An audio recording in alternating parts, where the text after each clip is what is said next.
The manila envelope sitting on my front porch was thick, official-looking, and completely unexpected on a freezing January morning in Boulder, Colorado. I bent down to pick it up, my breath creating small clouds in the crisp mountain air. My name, Derek Morrison, was printed in bold letters across the front along with my address at 4782 Pinecrest Drive. No return address, but there was an embossed logo in the corner that made my stomach sink. Pinecrest Meadows HOA. I had bought my house 6 months ago in July and had successfully avoided most HOA drama by keeping my head down, my grass cut, and my garbage cans hidden. The previous owner, an elderly man named Walter Chen, had been eager to sell and move closer to his daughter in California. The closing had been quick, smooth, and as far as I knew, completely by the book. Inside the house, I tossed my keys on the kitchen counter and opened the envelope. A cover letter sat on top of a stack of documents, and the first line made my blood pressure spike instantly. Notice of delinquent payment, $2,847.50. I read it again, certain I had misunderstood. $2,847.50. For what? The letter, signed by someone named Patricia Henderson, HOA board president, outlined that I had failed to pay my quarterly assessment for community snow removal services for the winter season. According to the letter, all homeowners in Pinecrest Meadows were required to contribute to the contracted snow removal service that maintained all driveways, sidewalks, and common areas during winter months. I had never heard of this service.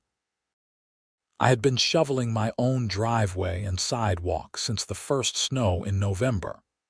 The letter went on to explain that my payment was now 60 days overdue, and if I did not remit payment within 10 business days, legal action would be initiated, and a lien would be placed on my property. There would also be additional late fees of $500. I grabbed my phone and pulled up my closing documents from the house purchase. I had everything saved digitally because I was paranoid about losing important paperwork. My real estate agent, Donna Ellis, had been thorough, walking me through every single page of the closing documents, every disclosure, every covenant and restriction. I scrolled through the HOA documents I had signed. There was the standard monthly fee of $125, which I had been paying religiously every month through automatic withdrawal. That fee covered maintenance of the community entrance, the small park at the end of the neighborhood, and general administrative costs. Nothing about snow removal, nothing about quarterly assessments, nothing about almost $3,000.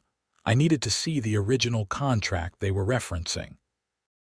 The HOA office was located in a small strip mall on the edge of our neighborhood, wedged between a dry cleaner and a yoga studio. I drove over immediately, still wearing my weekend sweatpants and a University of Colorado hoodie.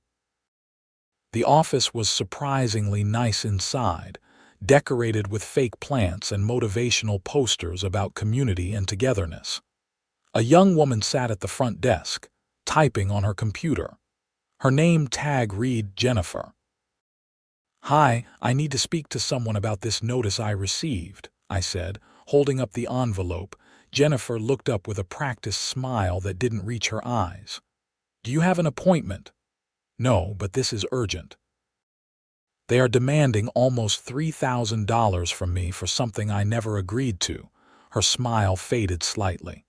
"Let me see if Mrs. Henderson is available. Your name?" "Derek Morrison, 4782 Pinecrest Drive." She picked up her phone and spoke quietly into it. After a moment, she nodded and hung up. "She will be out in just a moment. Please have a seat." I sat in one of the uncomfortable chairs along the wall, my leg bouncing with nervous energy. 5 minutes passed, then 10, then 15. Finally, a woman emerged from the back office. She was exactly what I had expected. Mid-50s, blonde hair in a severe bob, wearing a blazer that looked too formal for a Saturday morning. Her expression was pinched, like she had just smelled something unpleasant. "Mr. Morrison, I am Patricia Henderson. Please come back to my office." I followed her through a narrow hallway lined with filing cabinets. Her office was small but meticulously organized. She sat behind her desk and gestured for me to sit across from her. "I received your notice," I started, "but there must be some mistake. I never agreed to pay for community snow removal." Patricia folded her hands on her desk. "All homeowners in Pinecrest Meadows are required to participate in the snow removal program. It was implemented 3 years ago by unanimous board vote. I understand that, but I bought my house in July.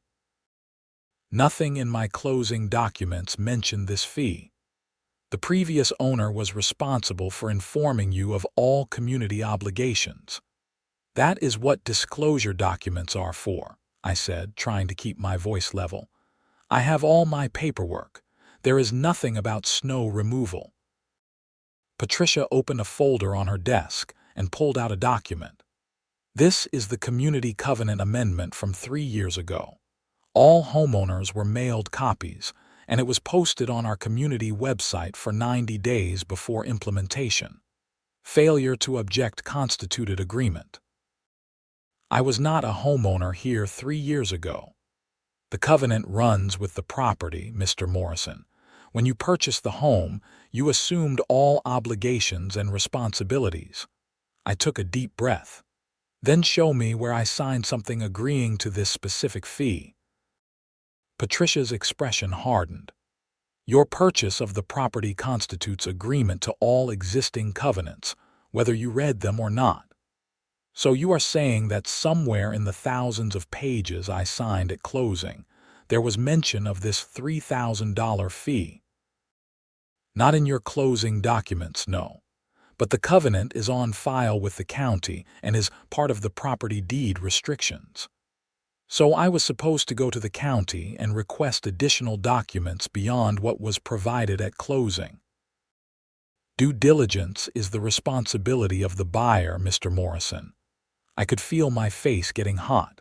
"This is absurd. I have been shoveling my own driveway all winter. I have not used your service." "The service maintains all properties in the community, whether individual homeowners use it or not. It is a shared expense, like any HOA fee." "My HOA fee is $125 a month. I pay that. This is something different." "This is a quarterly assessment, separate from the monthly maintenance fee." I stood up. "I want to see the original covenant amendment. I want to see exactly what was implemented 3 years ago, and I want to see proof that this obligation transfers to new homeowners." Patricia's lips formed a thin line. "I can provide you with copies, but there will be a $25 document request fee." "Are you kidding me?" "Office expenses, Mr. Morrison. If you want the documents, you can pay Jennifer on your way out." I left her office fuming, paid Jennifer the ridiculous fee, and waited while she made copies of a 10-page document. Back in my car, I read through it carefully. The Covenant Amendment, dated January 15, 2022, outlined the creation of a community winter maintenance program. All homeowners would be assessed a quarterly fee during the winter season, calculated based on property square footage and driveway length. The assessment would cover snow removal for all driveways, sidewalks, and common areas, to be performed by a contracted professional service. The document stated that all homeowners had been notified by mail and had 30 days to object. No objections were received, so the amendment passed unanimously. At the bottom of the document was a clause that made my stomach turn. "This covenant amendment shall be binding upon all current and future property owners in Pinecrest Meadows and shall be recorded with Boulder County as a permanent deed restriction." I called Donna Ellis, my real estate agent, as soon as I got home. "Derek, hi, how are you enjoying the house?" she answered cheerfully. "I need to ask you about the HOA documents. Did you know about a snow removal assessment?" There was a pause. "Snow removal? No, I do not think that came up." "What's going on?" I explained the situation, the demand letter, the covenant amendment, everything. "That should have been disclosed," Donna said, and I could hear concern creeping into her voice. "Any special assessments or additional fees beyond the standard HOA dues should have been mentioned in the seller's disclosure. Let me pull up the file." I waited, hearing the clicking of a keyboard through the phone. "Okay, I am looking at the disclosure form that Walter Chen signed." Under the section about HOA fees, he only listed the monthly $125. Nothing about quarterly assessments, nothing about snow removal. So he did not disclose it. Either he did not know about it, or he deliberately left it off. "But Derek, if this covenant was recorded with the county as a deed restriction, it should have come up in the title search. Did your title company not catch this?" I had not even thought about that. "I do not know. I would need to check with them." "Do that. And I would also recommend talking to a real estate attorney. If this obligation was not properly disclosed, you might have grounds to void the sale or go after the seller for misrepresentation." After I hung up with Donna, I spent the next hour digging through more documents. I found the title insurance policy and the title search report. The title search listed various standard deed restrictions: no commercial use, no livestock minimum square footage for structures, nothing about snow removal, nothing about quarterly assessments. I called the title company Monday morning. The woman I spoke with, a claims adjuster named Rebecca, listened to my story and asked me to email her all the relevant documents. "If the covenant was properly recorded with the county and our title search missed it, that would be an error on our part," she explained. "But if the covenant was not recorded, or was recorded after your purchase, then it would not be binding on you." "How do I find out when it was recorded?" "You can search the county recorder's office online, or I can have one of our people check. Give me a few days to investigate." While I waited, I did my own research. The Boulder County Recorder's Office had an online database. I searched for documents related to Pinecrest Meadows HOA and found dozens of filings. The original subdivision plat, the initial HOA covenants from when the neighborhood was built in 1998, various amendments over the years. I found the snow removal covenant amendment. It had been recorded on February 3, 2022, about 3 weeks after it was allegedly approved by the board. My closing date was July 18, 2024, so the covenant was definitely on file before I bought the house. But here was the interesting part. When I looked at the document more carefully, I noticed something. The recording showed that it had been submitted by Patricia Henderson, HOA president, but there was no proof attached that it had been properly approved. No minutes from the board meeting. No vote count. No homeowner notifications. It was just a document saying, "This is now a rule," and Patricia's signature at the bottom. I called a real estate attorney named Marcus Delgado, whose name I found through an online search. His office was in downtown Boulder, and he was able to see me that afternoon. Marcus was younger than I expected, maybe early 40s, with an easy demeanor that immediately put me at ease. His office was filled with law books and framed degrees from the University of Denver. "So let me make sure I understand," he said after I had walked him through everything. "The HOA is demanding payment for a snow removal service that was allegedly implemented 3 years ago through a covenant amendment. You bought the house 6 months ago, and this fee was not disclosed to you at closing. The covenant was recorded with the county before your purchase, but it did not show up in your title search. Exactly. Have you actually seen any snow removal service performed on your property? No. I have been doing it myself all winter. Marcus made a note on his legal pad. And you have been paying your regular HOA dues on time. Every month, automatically. Okay, here's what I think is happening. First, the fact that this did not show up in the title search is a problem for the title company, not for you. You paid for title insurance specifically to protect against things like this. If there was a deed restriction on the property that materially affected your obligations as an owner, and the title search missed it, that's their error. So I do not have to pay. Hold on. It's more complicated than that. The title company would be liable for any damages you suffered as a result of their error. But that does not necessarily mean the covenant itself is invalid. If the covenant was properly created and recorded, it is binding on the property, regardless of whether you knew about it. My heart sank. So I am stuck paying? Not necessarily. Here is where it gets interesting. An HOA cannot just create new fees out of thin air. There are specific procedures they have to follow under Colorado law. They need to hold a proper board meeting with notice to all homeowners. They need to vote on any amendments, and they need to give homeowners an opportunity to object. For something this significant, they might even need a vote of the full membership, not just the board. The document said no homeowners objected, so it passed unanimously. Right, but how do you prove that homeowners were actually notified? Where are the certified mail receipts? Where are the meeting minutes? Where is the documentation of the vote? I do not know. Patricia just showed me the amendment itself. Marcus leaned back in his chair. Here is what we are going to do.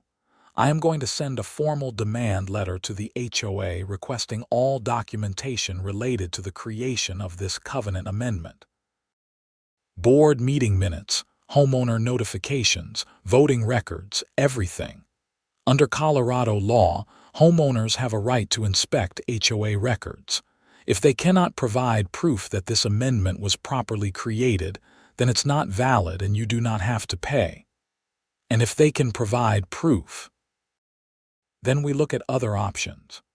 We can argue that the fee is unreasonable, that you have not actually received the service, that the previous owner's failure to disclose constitutes grounds for rescission of the sale, or that the title company needs to cover this. But let's start with the first step. I hired Marcus on the spot. His retainer was $1,500, which hurt, but it was better than paying almost $3,000 to the HOA for a service I had never wanted or used.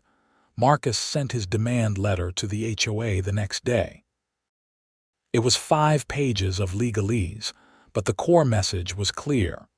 Prove this amendment was properly created, or back off. Patricia responded within a week. She refused to provide the documentation to Marcus, claiming that only homeowners had the right to inspect records, not their attorneys. Marcus sent another letter pointing out that I, as the homeowner, was requesting the records through my legal representative, which was completely within my rights. Patricia responded that I needed to submit a written request on a specific form, which could only be obtained from the HOA office, and there would be a document inspection fee of $100. This was clearly a stalling tactic, but I played along. I drove to the HOA office, got the form from Jennifer, filled it out, and paid the $100 fee. I requested all documentation related to the snow removal covenant amendment, including meeting minutes, homeowner notifications, and voting records. The HOA had 10 business days to respond. On day 9, I received a call from Marcus. "You are not going to believe this," he said. "I just got a response from the HOA. They are claiming that the records I requested were destroyed in a flood." A flood in Colorado. Apparently, their storage unit was damaged in a flash flood last summer, and many of their older records were lost. That is incredibly convenient, isn't it? But here is the thing. If they cannot provide proof that the amendment was properly created, then it's not enforceable. We can file a motion to invalidate it. Will that work? It should. The burden of proof is on them to show that they followed proper procedures. If they cannot do that, the amendment is void.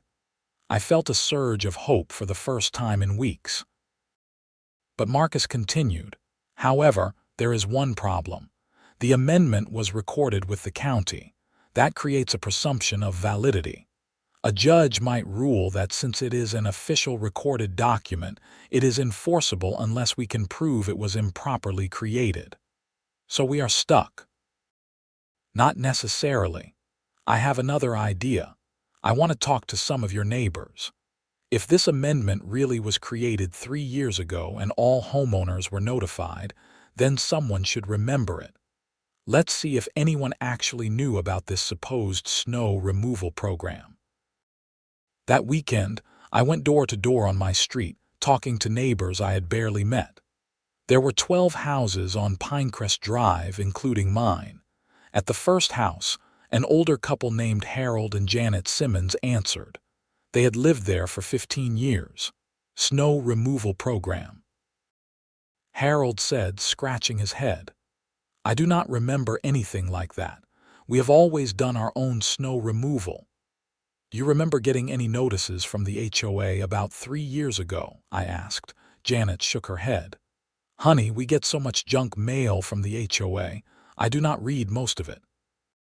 But I definitely would have noticed if they were trying to charge us $3,000. The next house belonged to a young family, the Patels. They had only lived there for a year, so they did not know anything about the amendment. At the third house, I hit gold. A man named Richard Foster, who worked from home as a software developer, answered the door. He had lived in Pinecrest Meadows for 8 years. Oh, the snow removal thing, he said immediately. Yeah, I remember when Patricia tried to push that through. A bunch of us fought her on it. Really? What happened? She sent out a letter saying the board had voted to implement this snow removal program, and if we did not object in writing within 30 days, it would pass.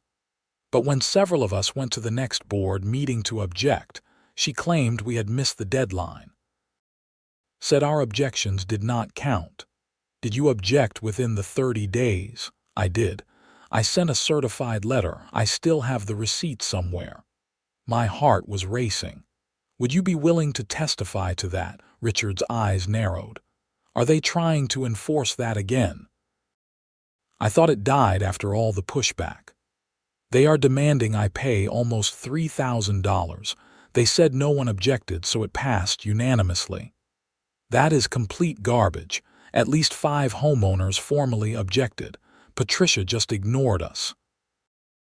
I got Richard's contact information and continued down the street. By the end of the day, I had spoken to 3 other homeowners who all said the same thing.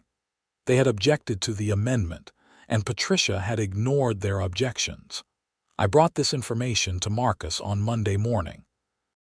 This is perfect, he said, reading through my notes.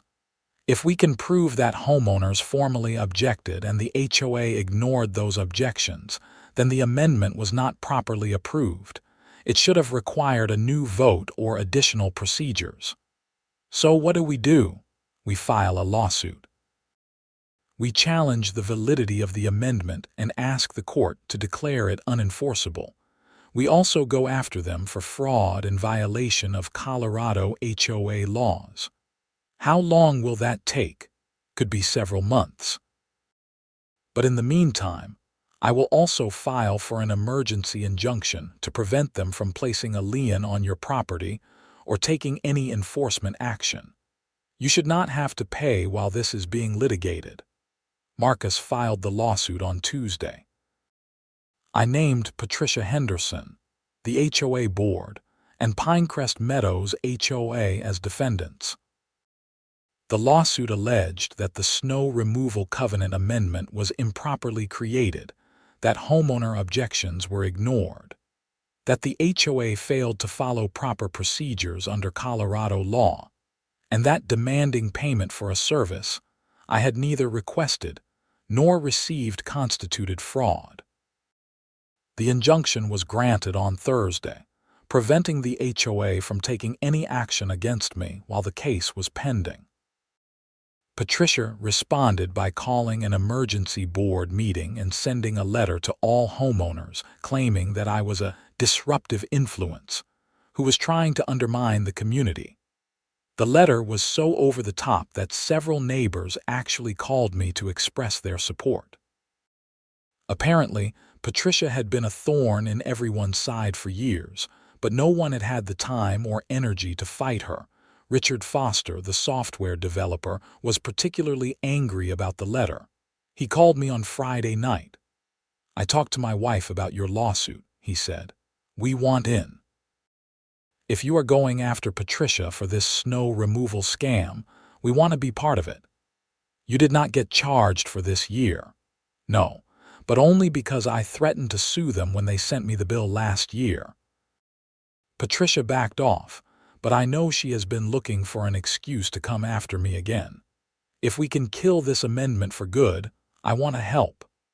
Over the next week, 3 more homeowners reached out to Marcus, asking to join the lawsuit as co-plaintiffs. All of them had either been charged for the snow removal service or had been threatened with charges. All of them had objected to the amendment when it was first proposed. Marcus amended the lawsuit to include them. The HOA hired their own attorney, a guy named Benjamin Cross, who had a reputation as a bulldog. He filed a motion to dismiss the case, arguing that the amendment was a valid exercise of the HOA's authority and that homeowners did not have standing to challenge it. Marcus filed a response arguing that homeowners absolutely had standing to challenge an invalid amendment, and that the HOA had the burden of proving the amendment was properly created.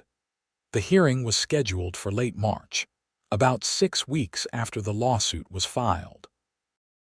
In the meantime, Patricia went on the offensive. She started sending letters to all the plaintiffs, threatening additional fines for frivolous litigation and disrupting community harmony. She posted notices on the community website claiming we were trying to destroy the neighborhood. She even sent a letter to my employer, a tech company in Boulder where I worked as a data analyst, claiming that I was a problematic individual who was involved in litigation due to failure to meet contractual obligations. That one crossed a line. I showed the letter to Marcus. "This is defamation," he said immediately. "She is contacting your employer and making false claims about you. That is absolutely actionable. We can add this to the lawsuit."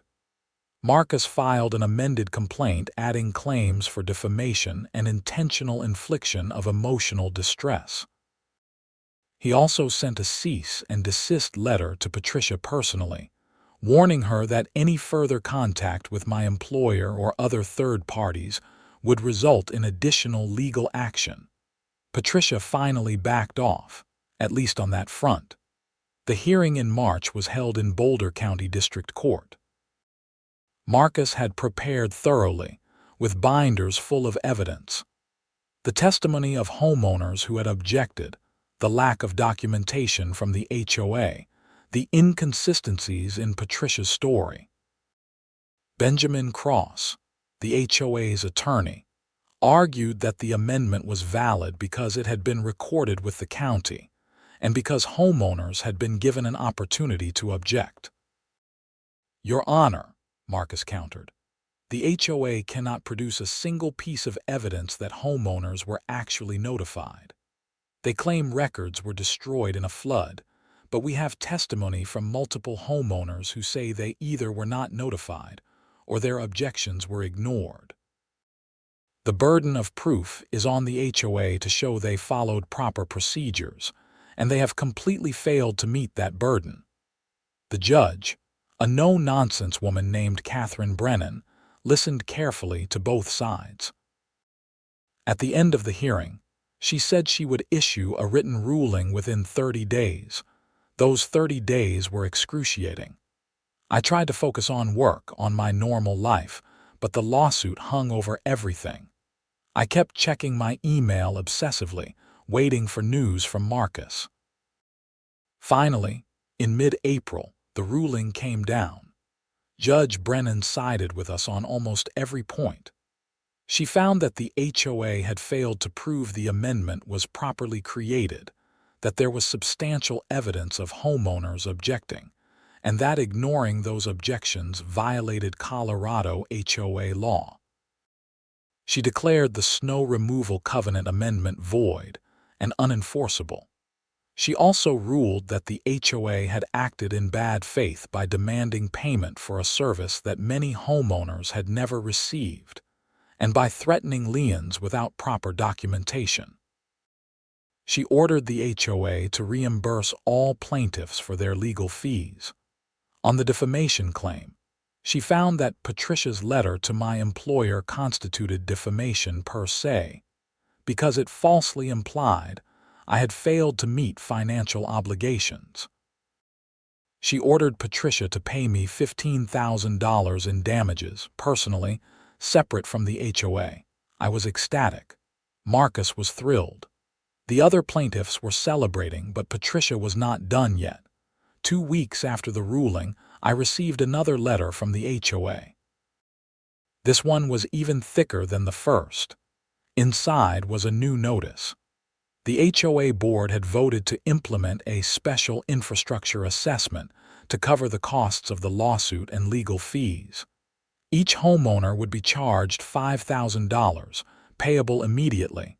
I called Marcus immediately. "Can they do this?" I asked. Marcus sighed. "Technically, yes.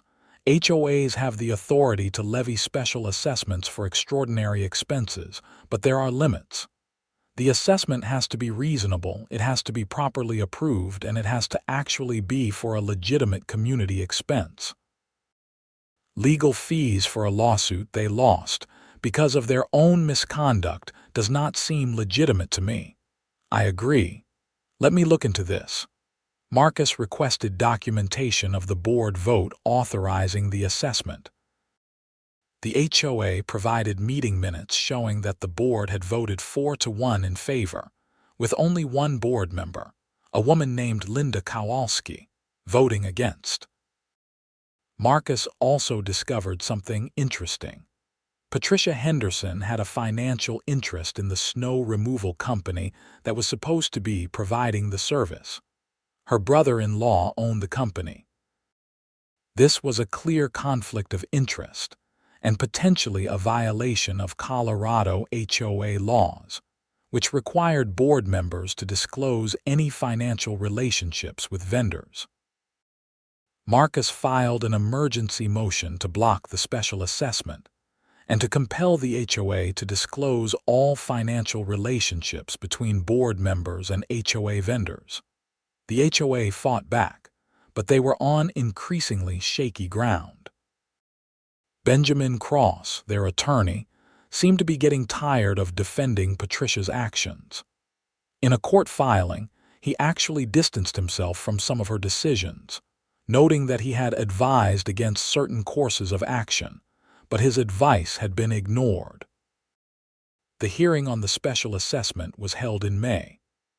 This time, the courtroom was packed with homeowners, many of whom had not been involved in the original lawsuit but were now facing the $5,000 assessment.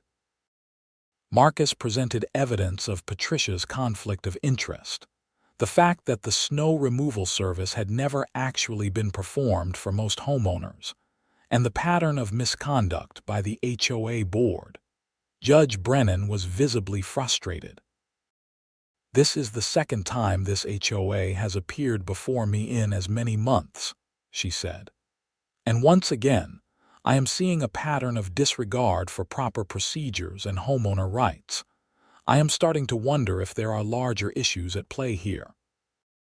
She ordered an independent audit of the HOA's finances and appointed a special master to oversee the HOA's operations until the audit was complete. She also blocked the special assessment and ordered the HOA to hold new elections for the board. The special master, a retired attorney named Donald Weber, took his job seriously. He immediately requested access to all HOA financial records, bank statements, and vendor contracts. What he found was shocking. Over the past 3 years, Patricia had been funneling HOA money to her brother-in-law's snow removal company, even though the company had performed minimal work. The HOA had paid over $80,000 for snow removal services that were barely provided. Patricia had also been paying herself a consulting fee of $2,000 a month, which had never been approved by the board or disclosed to homeowners.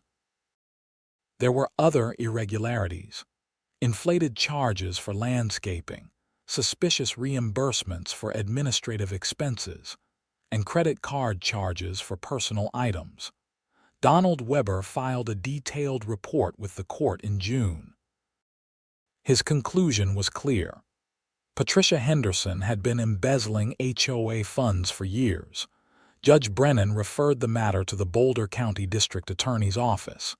In July, Patricia was arrested and charged with theft, embezzlement, fraud, and breach of fiduciary duty. The charges carried potential prison time. The arrest made the local news.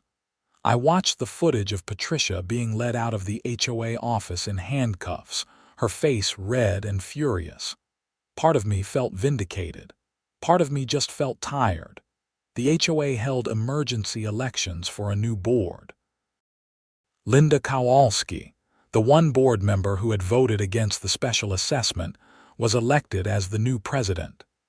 She immediately began implementing reforms: transparent budgets, regular financial reports to homeowners, and strict conflict of interest policies. Linda personally called me to apologize for everything that had happened. "I tried to stop her," she said, "but Patricia ran that board like a dictatorship. Anyone who disagreed with her got shouted down or threatened. I am so sorry you had to go through all of this." "Thank you," I said. "I appreciate that." The title company also came through finally. After months of investigation, they agreed that missing the snow removal covenant in the title search had been an error on their part. They reimbursed me for all my legal fees, which totaled over $8,000 by the time everything was said and done. Patricia's criminal case dragged on through the fall. Her attorney tried to negotiate a plea deal, but the DA's office was not interested in going easy on her. The amount she had embezzled was over $100,000 when everything was tallied up. In November, she pleaded guilty to multiple counts of theft and fraud. She was sentenced to 3 years in prison and ordered to pay full restitution to the HOA. The judge at her sentencing hearing was harsh.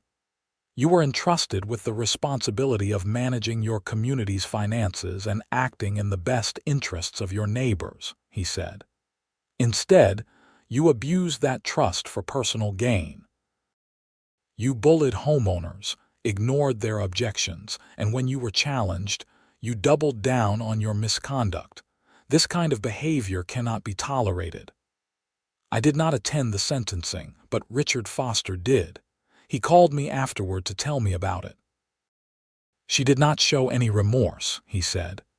"Even at the end, she was blaming everyone else, said we were all out to get her, that she had done nothing wrong. It was surreal."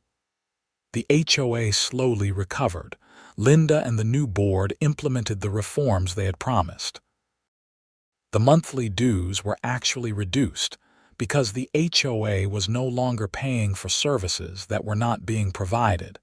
The neighborhood started to feel like a real community again. People organized block parties and potlucks. There was a sense of relief, like we had all survived something traumatic together. I finally felt like I could enjoy my house. The whole ordeal had taken nearly a year, from that first demand letter in January to Patricia's sentencing in November. It had been exhausting, expensive, and stressful. But I had learned some valuable lessons. I learned to read every document carefully, to question authority when something did not make sense, and to stand up for myself even when it was difficult. I also learned that I was not alone. The other homeowners who joined the lawsuit became friends. We had a group chat where we joked about HOA horror stories and shared tips for dealing with bureaucracy. Richard Foster and I became especially close. We started having beers together on Friday nights, talking about work, life, and the absurdity of what we had all been through. "You know what the craziest part is?" Richard said one night.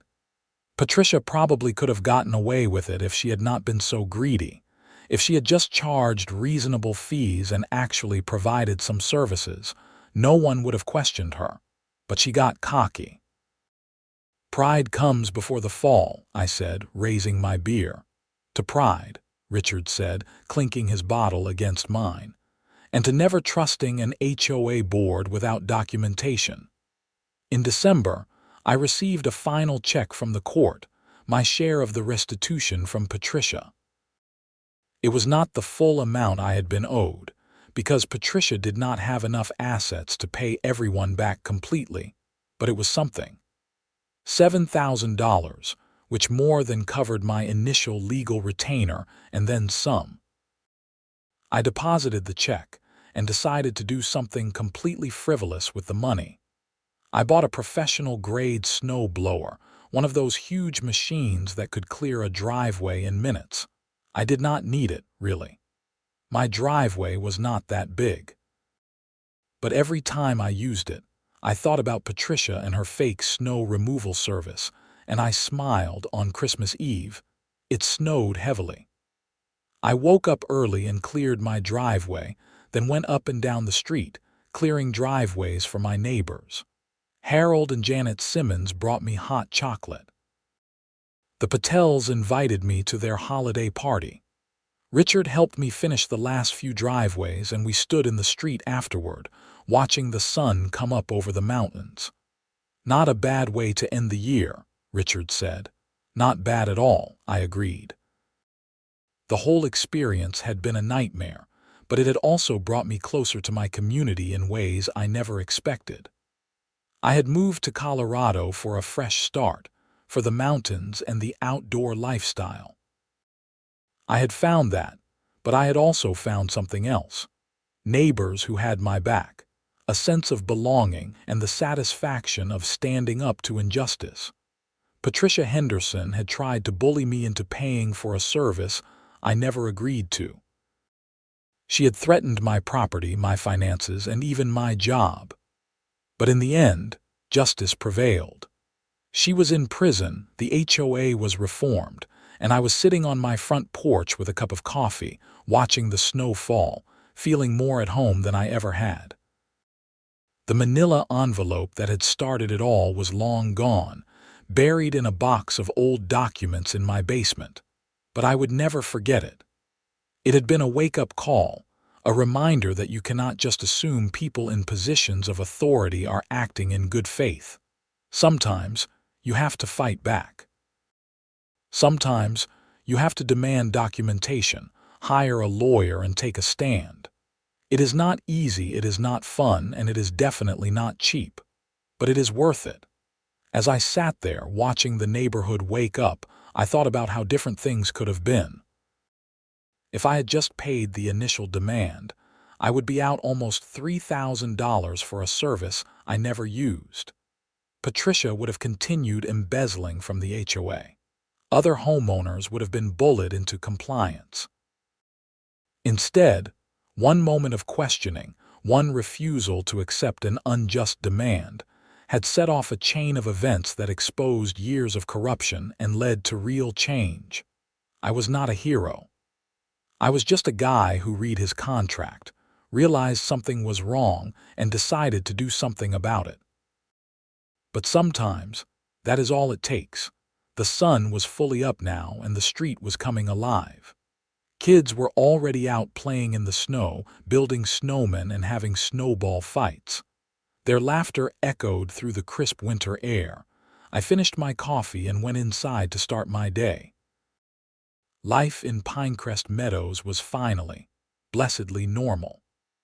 The HOA was functional, the neighbors were friendly, and I could shovel my own driveway without worrying about being charged $3,000 for a service I never wanted.